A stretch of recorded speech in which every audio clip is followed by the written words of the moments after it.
Madam Speaker, I would like to table a copy in both languages, French and English, of the signed accord reached this morning between the federal government and 9 of the provincial premiers. And if I can do that at this stage or later in the proceedings, we might find other copies. This is the only one I have with me, but I'm sure they will be distributed, and the substance of them is probably known by now to members of this House. I won't explain them in any detail, except to say that we have, by consensus, constitutionalized an endeavor began in this House more than a year ago to bring Canada's Constitution to Canada, to have in it an amending formula, and to have in it a Charter of Rights binding on all levels of government.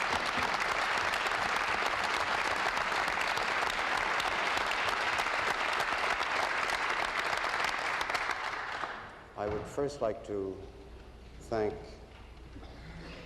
most members of my caucus, and particularly the Minister of Justice and the ministers of this government, who have stood steady in the endeavour to achieve these three objectives, Madam Speaker, and I think the applause that we have just heard is a just expression of our happiness with this outcome, having, after 54 years of failure, having succeeded in creating a consensus to give Canada its constitution with an amending formula, but into the bargain to put in a Charter of Rights, particularly in the area of language rights.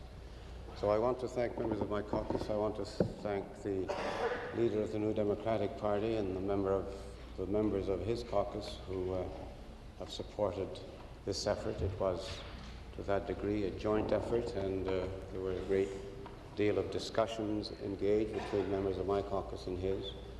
And I would also like to thank the member from Edmonton East, who was at the beginning of this operation in May of 1980, if I recall, when he offered a motion to this House which was supported unanimously, to the effect that we should patriate with an amending formula, regardless of all of this.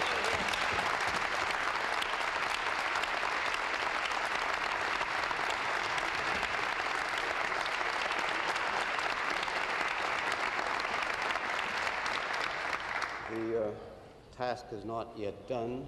We have in this House to look either at amendments to the motion, to the resolution before both Houses of Parliament, to the joint resolution, or alternatively to a new resolution which would incorporate the patriation, many elements, all the elements of the Charter with a couple of non-obstante clauses, and an amending formula in lieu of the one that was in there.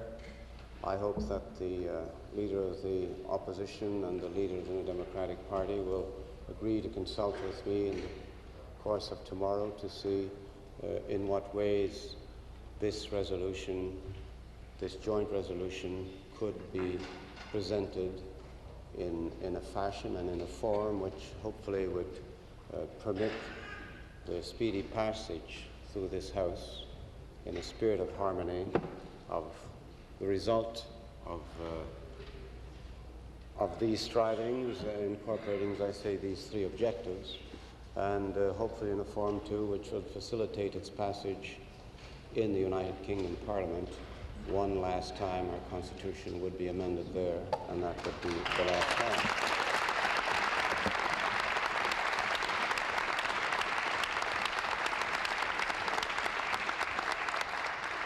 I have already talked to the Government House Leader in the other place, because there is a change which affects them in this accord, a change which was put forward in the compromise amending formula, and I know that the reason where they had held for their veto up till now was that they felt it their duty to protect the provinces, but after consultation with the House Leader in the other place, I feel we can be hopeful that now that the provinces themselves have consulted to this, that they will accept this amendment too.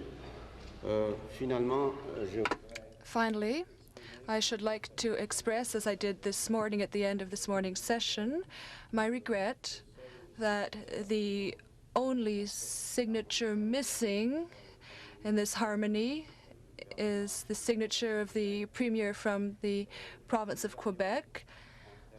We had in mind, we on the government side, had in mind that the resolution passed by the National Assembly in Quebec, which asked us to continue negotiations and to not proceed in a unilateral fashion and to try to find accommodations,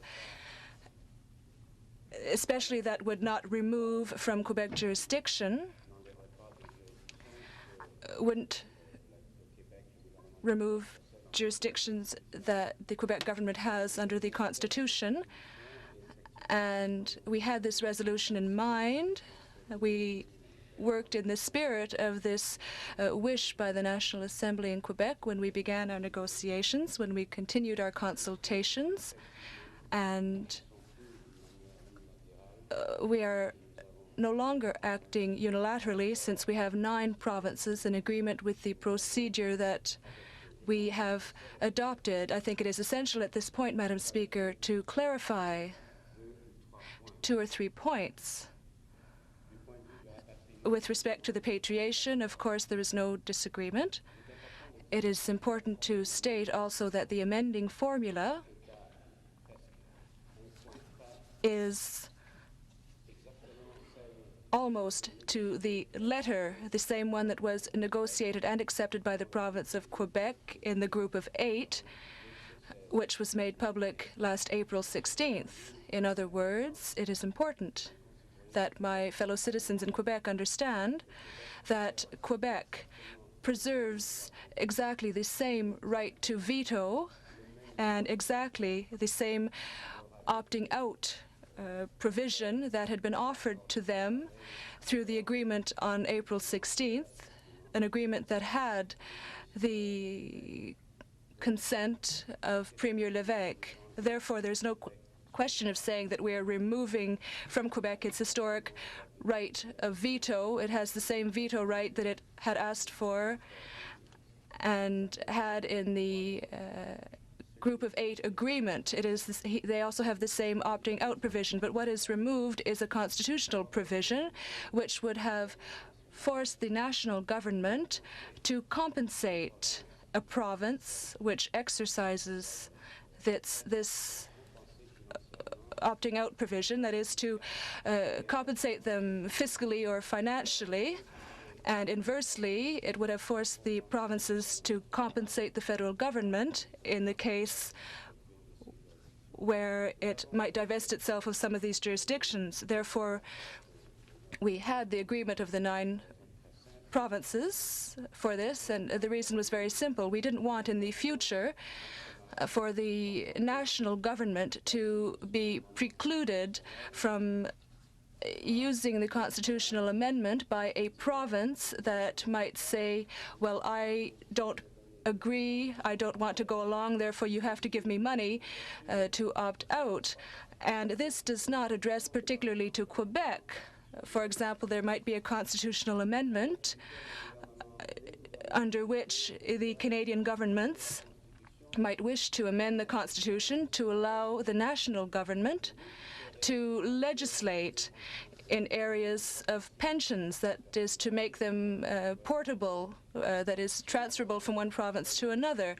And if a province that is very wealthy, such as Alberta, and another province, say Ontario, and this would apply to Quebec, but say a wealthy province might say that we don't agree or we don't want to opt into this agreement, and then we would have to pay them. It would be fiscally and financially important. It would be very difficult to accept this type of provision.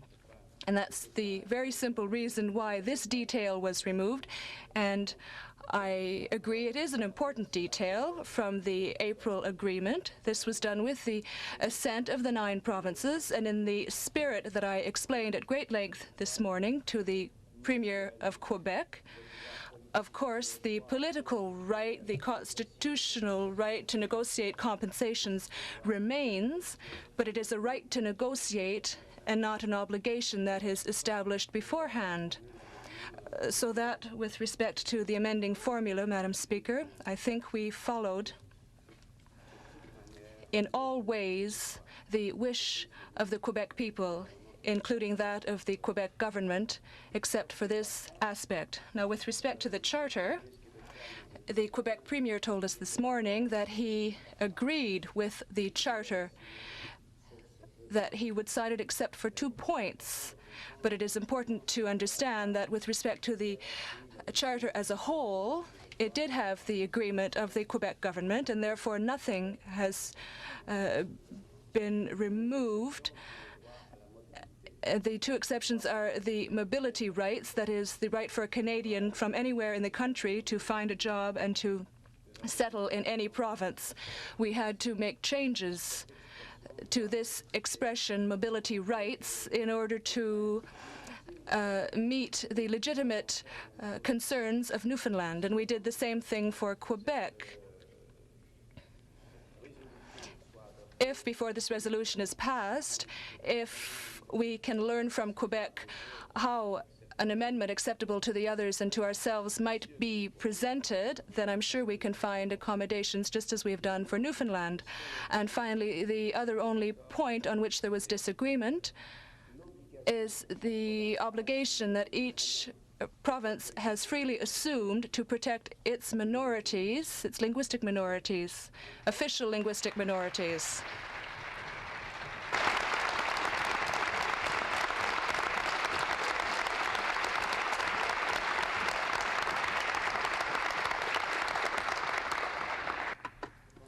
And I believe the applause indicates to what extent we feel that we have reached a peak in this long battle of Francophone minorities to obtain in the area of education rights for their children in the area of education. This has been obtained in the 9 Anglophone provinces through their agreement this morning.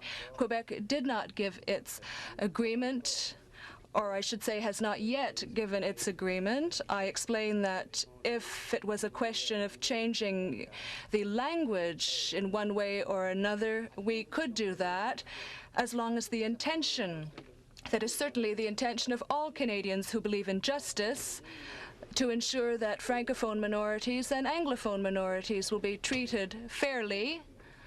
I am convinced that it is still possible for people of goodwill and good faith to find some way to say this. If we don't say it today or tomorrow, I'm sure that we can, that we must do this within the next few weeks or few months, so that the government of the province of Quebec can freely assume what certainly any free man or woman of goodwill would want them to assume, that is, the constitutional protection of its minorities. Historically, it is true that Quebec has no lesson to learn from anyone in that area. We have always treated our linguistic minorities fairly in the area of education.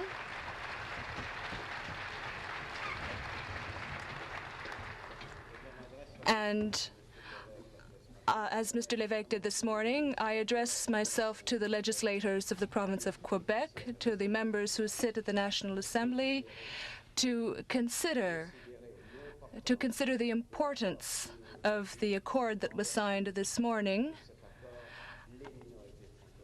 And under the provisions of this accord, Francophone minorities in the area of official languages, the federal government in New Brunswick, and for education in all provinces have made a historic step, and I hope that our fellow citizens from Quebec will repeat this historic step with respect to Quebec jurisdiction. That's all I have to say.